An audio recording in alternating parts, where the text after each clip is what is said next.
أعوذ بالله من الشيطان الرجيم بسم الله الرحمن الرحيم ومن يرغب عن ملة إبراهيم إلا من سفي نفسه ولقد اصطفيناه في الدنيا وإنه في الآخرة لمن الصالحين سبحان ربك رب العزة عما يصفون وسلام على المرسلين والحمد لله رب العالمين. İcabet dua mağfiret günahı başım sahibi sanare ve tutulma majdur ruh ruhi cemi peygamberan ruh ruhi mukaddeşgan ruh ruhi merhum barodarman Alavuddin Cevdet Şeyh Xudovan dua qabul qilsin umuruna barik gelsin.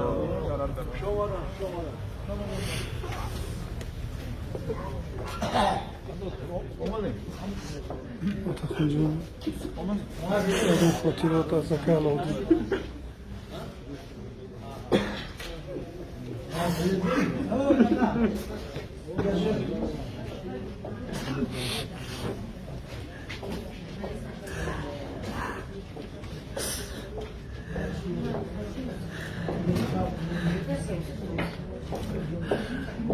Bapa mesti padar benar.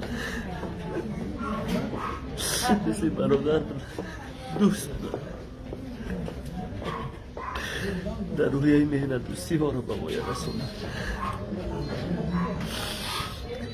تمام شاگردان برای محبت داشتن به هم دیگر.